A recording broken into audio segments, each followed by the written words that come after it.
amigos da Benep Rio, saudações. O vídeo de hoje trata sobre transtorno do espectro autista, suas causas e tratamentos na atualidade.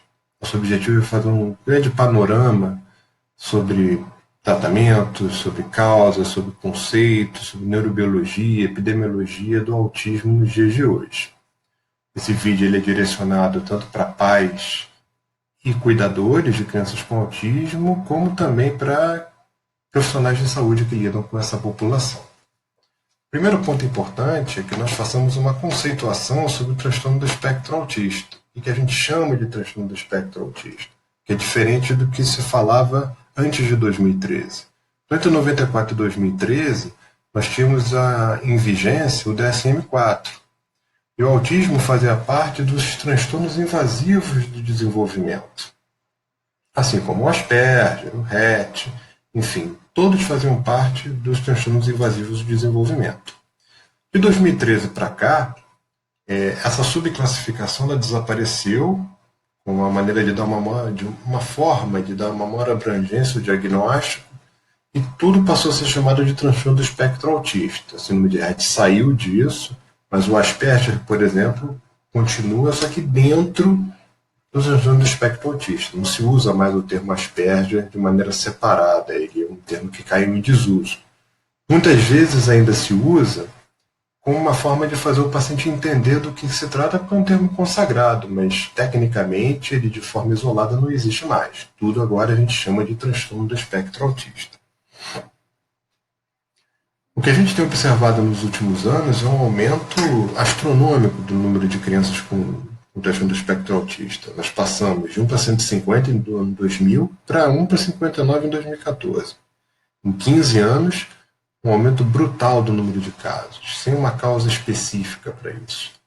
Nós não temos uma explicação. Existem algumas explicações que podem ser utilizadas, todas elas explicam em parte, mas não explicam completamente esse aumento. Então, uma delas é a mudança de critério diagnóstico. De fato, quando você muda o critério diagnóstico, você muda também a prevalência do transtorno. Isso acontece com vários transtornos diferentes, mas isso explica uma parte, não tudo. Um diagnóstico impreciso, porque existem algumas metodologias, o segundo com o terceiro item eles são semelhantes, então se você tem pessoas que não são capacitadas para fazer o diagnóstico, elas podem errar o diagnóstico, publicam trabalhos com números que são imprecisos, as metodologias também. Então, uma coisa é você fazer o diagnóstico clínico baseado no DSM-5, outra coisa é você fazer diagnóstico baseado em outros critérios, ou baseados em entrevista à distância, entrevista por telefone, checagem em prontuário. Isso pode dar margem a erro. Existem fatores ambientais que podem explicar esse aumento. Isso aqui é um fator importante. Por exemplo, o clássico para isso, de exemplo para isso, é o aumento decorrente do número de crianças prematuras que sobreviveram nos últimos anos. Até uns anos atrás, as tecnologias não permitiam que crianças prematuras extremas sobrevivessem. Hoje em dia, a tecnologia já é capaz de fazer essas crianças sobreviverem.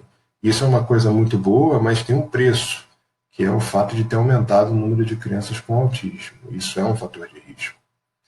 E fatores culturais também, isso é muito curioso, porque quando se estuda populações que migraram de um país para o outro, a população que ficou no país de origem tem uma prevalência de autismo diferente da população que migrou para o novo país. Então, provavelmente, existe algum fator cultural que faz com que populações idênticas, com cargas genéticas idênticas, tenham comportamentos diferentes. Então, esses 5 elementos, eles explicam parcialmente esse aumento, mas eles são incapazes de explicar como um todo por que aconteceu esse aumento do número de casos. Para a gente pensar em termos de causas, aqui eu coloquei de maneira histórica, isso é importante, não em termos científicos, mas em termos históricos isso é importante. Uma das primeiras causas que foi aventada, até pelo próprio Leo Kanner, para o autismo, seria a genuína falta de calor materno, que ele fala nos seus trabalhos, que é a clássica mãe geladeira. Durante muitos anos se acreditou que seria a causa, né? Uma frieza da mãe em relação à criança levaria a criança a ser um autista. Hoje em dia isso está caiu completamente por terra, não existe nenhuma possibilidade disso ser real, mas durante muitos anos se acreditou que isso seria verdade. O que a gente tem atualmente de fatores de risco para autismo? Então, em revisões sistemáticas, o que não está relacionado a risco para autismo? Né?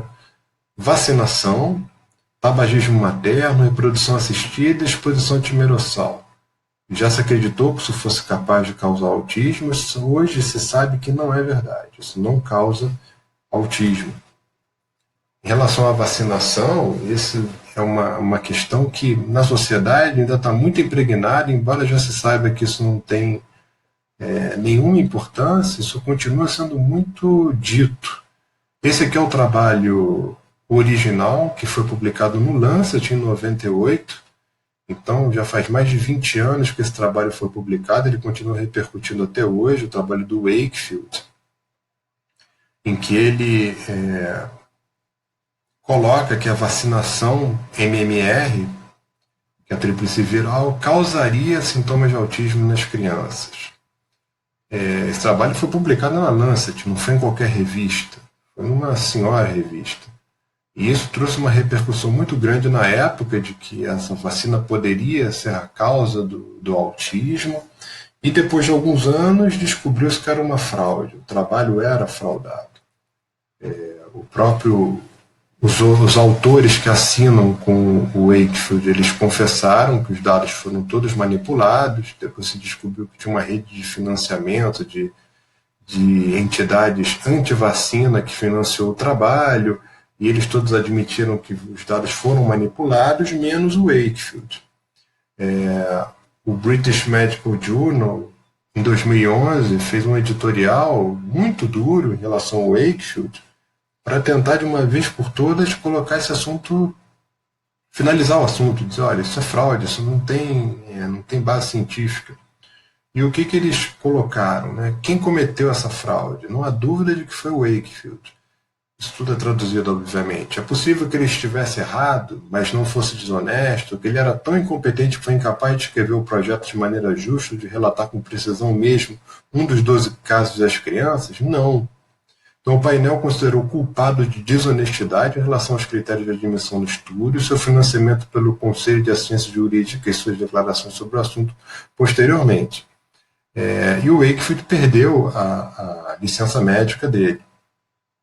Então, assim, mais impactante do que isso é impossível, mas, enfim, continua se falando dessa questão de vacina, mas vacina definitivamente não causa autismo. O que está relacionado fortemente ao autismo? Idade parental avançada, hipóxia e isquemia neonatal, trauma neonatal e uso de ácido valproico, que é um anticonvulsivante. Então, esses elementos aqui, eles têm realmente risco importante para a criança com autismo. A cada 10 anos que se trabalha, essa meta-análise mostra que a cada 10 anos que você aumenta na idade dos pais, você aumenta o risco das crianças desenvolverem autismo em 18% e 21%, respectivamente, entre mãe e pai. Então, idade parental avançada é fator de risco para autismo. Também o Apgar. O Apgar é um índice de vitabilidade dos bebês quando eles nascem. E quanto maior o Apgar, maior a vitabilidade da criança, digamos assim. E o que mostra esse trabalho? Que você vai caindo o Apgar, vai caindo a vitabilidade e você aumenta a chance de autismo. Então, hipóxia, falta de oxigenação para os bebês, é um fator de risco para autismo e muitos prematuros passam por isso. Então, é uma das maneiras de explicar porque o autismo tem uma prevalência em crianças que foram prematuros extremos. O que tem alguma relação, mas não uma relação forte com o autismo? Diabetes materno, obesidade materna e parto cesariano. Não é uma relação forte, é uma relação fraca. Uma outra questão que se coloca é mídia e autismo. Então, crianças expostas precocemente a mídias eletrônicas poderiam desenvolver autismo. A gente tem que ter muito cuidado com isso, porque são coisas que são muito comuns hoje em dia. Quando você tem duas coisas muito comuns e que acontecem junto, o que é natural é que a gente coloca uma como causa da outra. E não necessariamente é isso que acontece. Então, por que eu estou falando isso? Então, hoje em dia a gente tem muito autista. Autista é um quadro que aparece na infância. E você tem muita criança usando mídia cedo. Mídia precoce. Aí você junta as duas, uma coisa causa da outra. Calma, não necessariamente uma coisa causa da outra. Isso aqui é uma revisão sistemática recente, publicada no ano passado, em 2019, em que tenta esclarecer isso. E o que se coloca nesse trabalho? Crianças com autismo são mais expostas à mídia do que crianças com desenvolvimento típico? Sim, elas são mais expostas. Elas são expostas a mídias mais precocemente do que crianças com desenvolvimento típico? Sim, apenas uma. Mas foi um estudo só que mostrou isso, que elas são expostas mais cedo. E agora, uma coisa que faz diferença é assistir junto com os pais. Então, o fato da criança assistir junto com os pais, interagindo com os pais, isso faz diferença para o desenvolvimento de uma forma positiva. O que a gente vê hoje em dia muito é o pai largar a criança com a mídia. Eu já vi casos de crianças que ganham o tablet com 1 ano de idade, tem o tablet dela com 1 ano de idade para ficar usando, os pais acham isso lindo.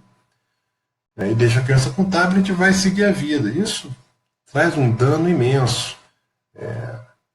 Existe uma associação realmente da criança que utiliza muito tablet, muita mídia eletrônica, e ela desenvolve a linguagem com deficiência.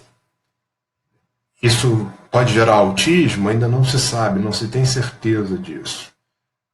Isso não é um dado definitivo, que crianças que usam tablet cedo vão desenvolver autismo. Não, a gente vê déficit de desenvolvimento de linguagem, sim. Autismo ainda não se tem certeza a esse respeito. Em geral, é curioso que quando a gente compara ASD, são as crianças com autismo, né, meninos e meninas. As colunas mais escuras são os meninos e as meninas com autismo, e as mais claras, meninos e meninas sem autismo. Em geral, os meninos, as crianças com autismo, elas usam mais a mídia eletrônica para videogames, mas eles interagem pior. Né? Isso já seria esperado. Né? Eles utilizam menos do que as crianças típicas para interagir socialmente. Falar um pouco de neurobiologia do autismo. Quando a gente vai analisar o cérebro de crianças com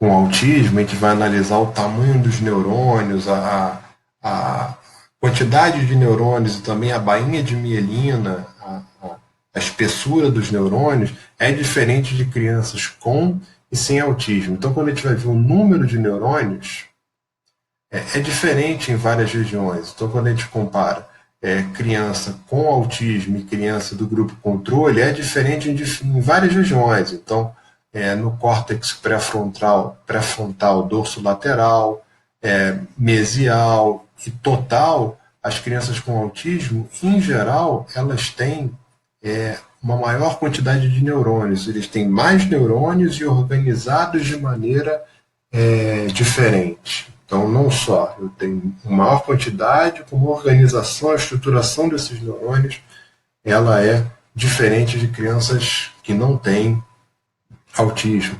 Aqui mostrando a influência do ácido valproico, que eu tinha falado lá no início. Então, o ácido valproico, isso aqui em ratos, quando você expõe a rata mãe ao ácido valproico, os ratinhos que nascem, eles têm diferenças nos seus neurônios, na quantidade e na espessura desses neurônios, na quantidade e na organização deles. Reparem que as curvas, que os gráficos são diferentes entre os controles, então quem não recebeu ácido valproico, e os bebês que receberam ácido valproico intraútero. Aqui falando sobre a organização da camada do córtex, então aqui em cima a gente tem córtex cerebral, são os neurônios todos organizados no córtex de indivíduos em cima com autismo, embaixo sem autismo. Reparem que a estrutura, as camadas, elas são organizadas de maneira diferente. Também existem diferenças entre os neurônios espelho, a organização dos neurônios espelhos, a funcionalidade dos neurônios espelho entre crianças com e sem autismo, principalmente na pars operculares, que é onde ficam os neurônios que são ativados quando você tem uma outra pessoa exibindo determinadas emoções de felicidade, de tristeza. Então a maneira como o autista reconhece aquilo é diferente quando a gente compara com e sem autismo.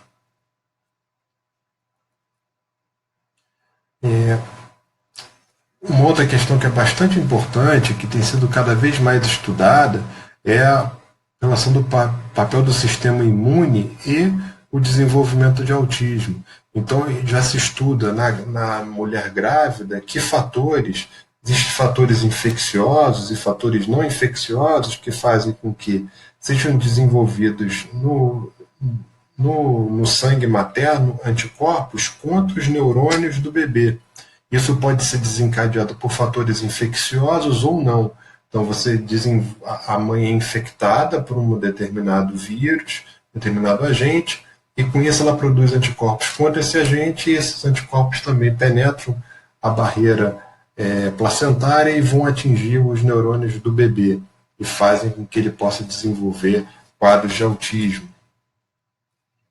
Uma outra área também de muito estudo é da microbiota intestinal, ou seja, se pesquisar as bactérias que existem no trato gastrointestinal do bebê e da criança autista. E quando se compara isso com crianças sem autismo, existe uma diferença importante. Então aqui a gente tem 7 bactérias que existem no trato gastrointestinal, e reparem que as colunas em azul mostram o que está aumentado em criança com autismo, e a barra em vermelho o que está diminuído em criança com autismo. E são bactérias que elas regulam a quantidade de atividade inflamatória que no trato gastrointestinal, que vai cair no sangue e que depois vai chegar até o cérebro. Então, quando você tem mais bactérias que produzem elementos pró-inflamatórios, isso está presente mais no autista, e ele tem menos bactérias que produzem fatores que são anti-inflamatórios. Então, existe esse desbalanço, e isso pode estar associado ao desenvolvimento de autismo. Isso é outro campo que está sendo estudado. Existem áreas cromossomiais que já foram definidas como causadores de autismo, então são loci de risco. Então existem 71 regiões no genoma que são de risco para o desenvolvimento de autismo. E quando a gente vai juntar esses dois grandes grupos de fatores de risco, né, os fatores que seriam ambientais e os fatores genéticos, a gente vai botar isso numa balança, digamos assim, a herdabilidade, a questão genética, tem um papel de 80% no desenvolvimento de autismo, enquanto que os fatores ambientais explicam só 20% do desenvolvimento do autismo. Então, mostrando que tem um peso genético, uma questão genética muito importante para o desenvolvimento. Partindo para o tratamento,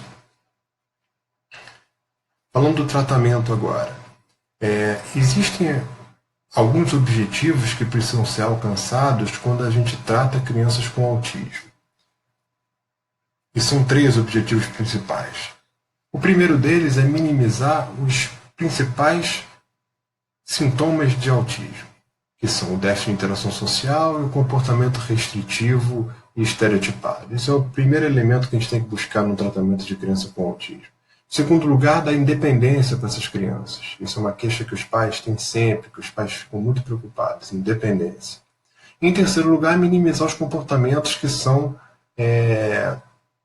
prejudiciais para o dia a dia da criança. Então, comportamentos como ser inconveniente, socialmente inadequado, isso precisa ser prevenido para que essa criança tenha uma qualidade de vida melhor. Então, esses são os objetivos gerais do tratamento de criança com autismo.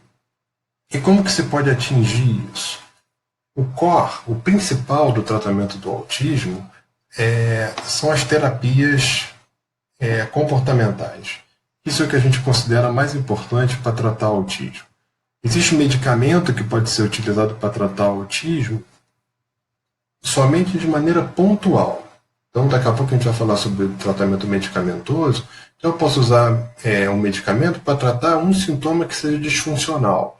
Agora, o principal são os tratamentos que são feitos de base comportamental.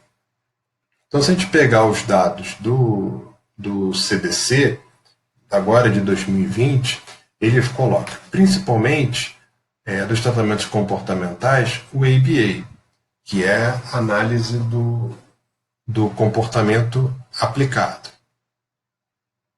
O ABA, ele tem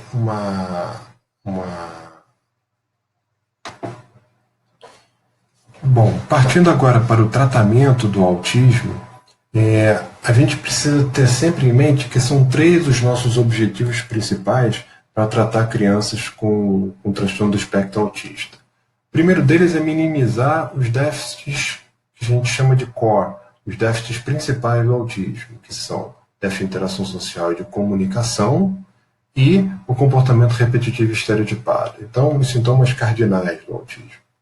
Em segundo lugar, dar independência para essas crianças, que é uma preocupação imensa que os pais têm, dar independência para eles, principalmente quando eles crescerem.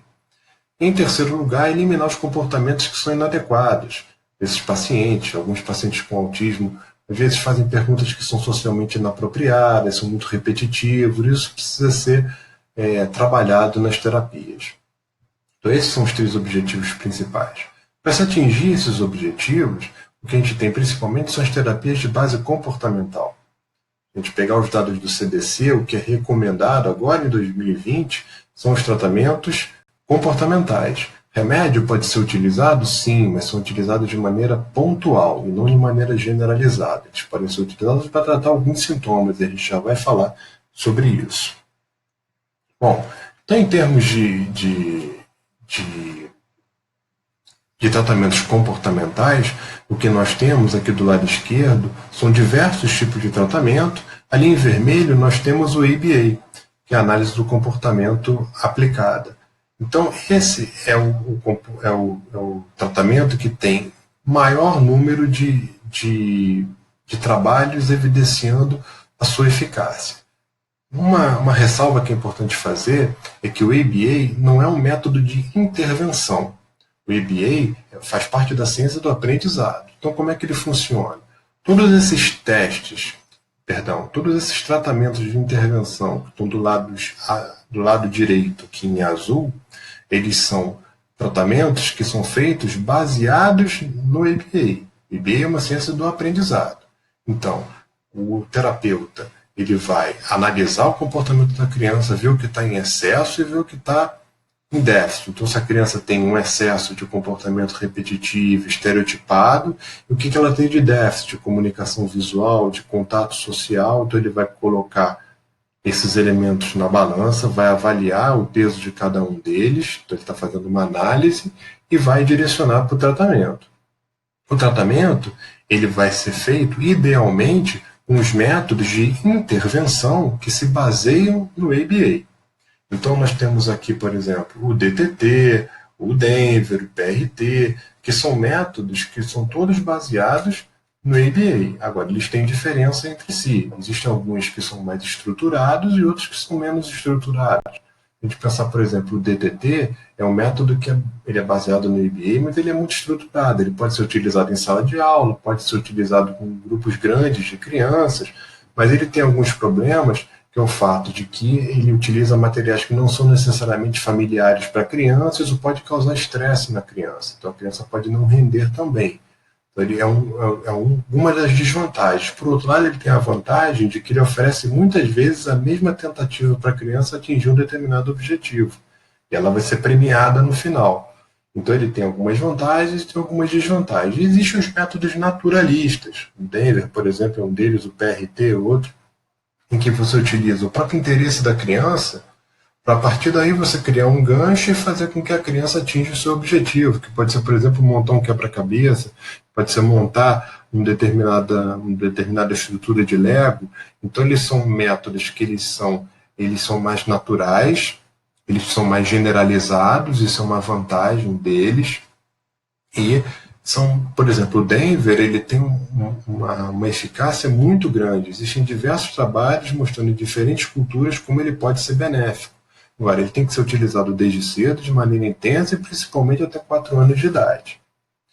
E existem alguns métodos aqui do lado esquerdo da tela, que são métodos que podem ser utilizados em complementação a esses métodos aqui do lado direito, que também são recomendados, só que eles não são ABA. Então a gente tem, por exemplo, o PECS, que é um método de tecnologia assistiva para crianças que não são verbais. A gente tem o TEACH, que é uma maneira de organizar o ambiente para a criança ela ficar estruturada e conseguir adquirir a sua independência e atingir os seus objetivos. Isso vai servir até a vida adulta do indivíduo. Existe a fonoterapia, o Dear for Time, enfim.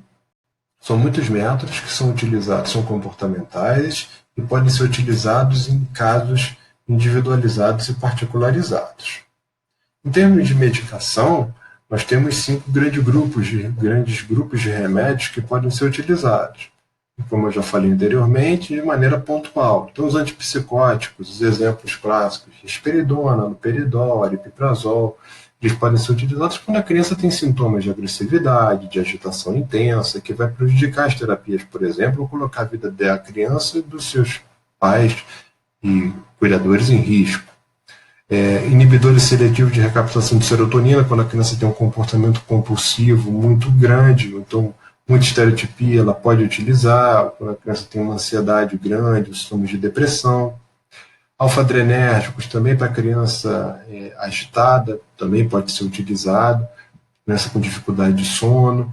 Psicoestimulantes são os mesmos medicamentos que são utilizados para tratar TDAH, podem ser utilizados se a criança com autismo tiver sintomas de desatenção. E a melatonina para os problemas de sono. Todos eles, como eu já disse, utilizados de maneira pontual.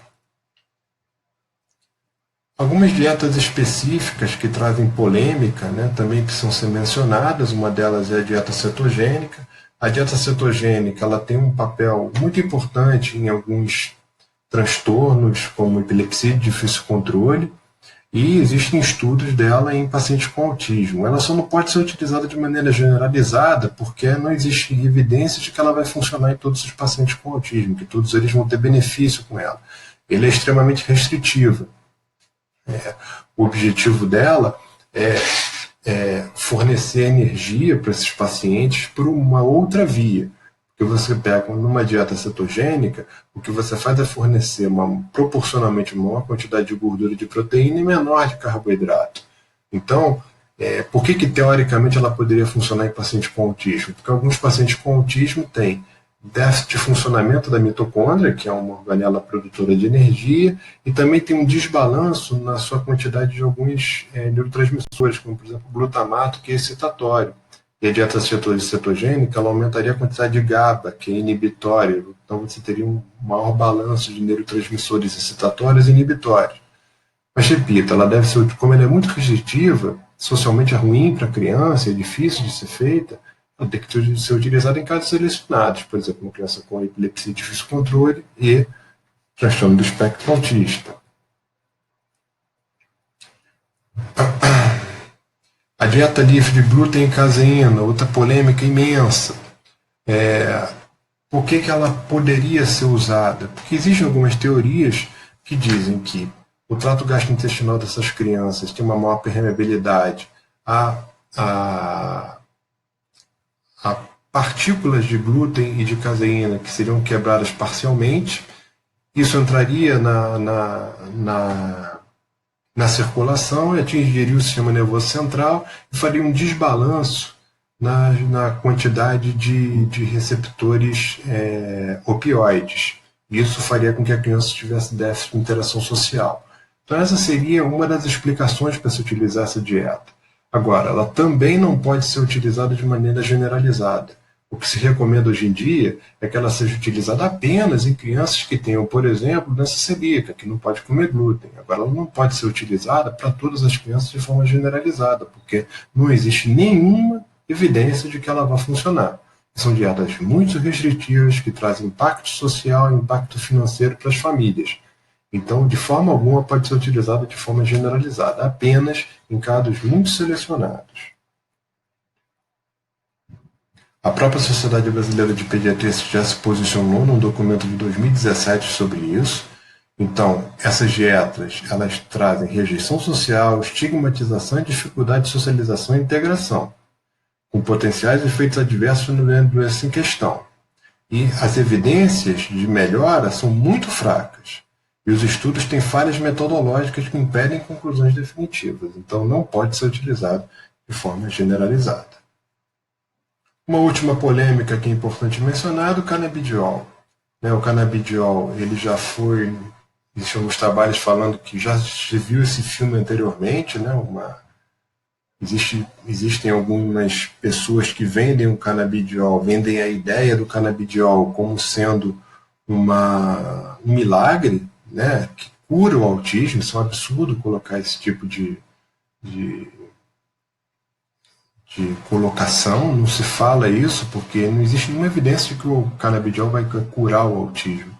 E nós já vimos esse filme anteriormente, porque existem outras terapias que também já tiveram esse boom, por exemplo, o uso de secretina ou oxigênio hiperbárico, e depois se mostrou que isso não tem aplicação para crianças com autismo. Existem alguns trabalhos que mostram benefícios? Sim, existem, mas eles não são clinical trials, eles não são ensaios clínicos que têm inúmeros pré-requisitos para serem utilizados e a gente poder tirar conclusões robustas desses trabalhos. Existem alguns trabalhos que realmente se utilizou o cannabis e teve melhora. Agora, não são trabalhos que seguiram todos os protocolos que a ciência preconiza para que a gente tire conclusões definitivas sobre o uso do cannabis. Eu recomendo que se pesquise esse site, é o site do Clinical Trial do governo americano, em que todos os clinical trials eles são registrados, que são pesquisas em que são duplo cegas, controladas, tem várias pré-requisitos para esse estudo ser registrado. E o cannabis, existem alguns trabalhos que sendo feitos de clinical trial com cannabis. Então a gente pode ver e depois acompanhar os resultados desses trabalhos. Mas no momento a gente não tem nada que recomende o uso generalizado. Felizmente, o próprio governo americano mostra que existem poucos efeitos colaterais do canabidiol. Felizmente não tem grandes problemas no uso. Agora, isso não quer dizer que possa ser utilizado de maneira generalizada, principalmente para os produtos que não têm teste de qualidade. Então existem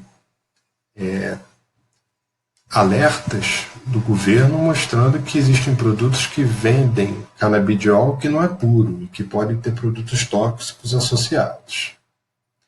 Enfim, gostaria de finalizar mostrando o André do Maurício de Souza e a Júlia, que são personagens autistas introduzidos no universo infantil para justamente incentivar a integração dessas crianças, que felizmente vem acontecendo e tem que acontecer cada vez mais, porque isso traz benefício para as crianças e para as suas famílias. Enfim, espero que esse vídeo tenha sido elucidativo e que possa ter contribuído para o conhecimento de muitas pessoas. Muito obrigado.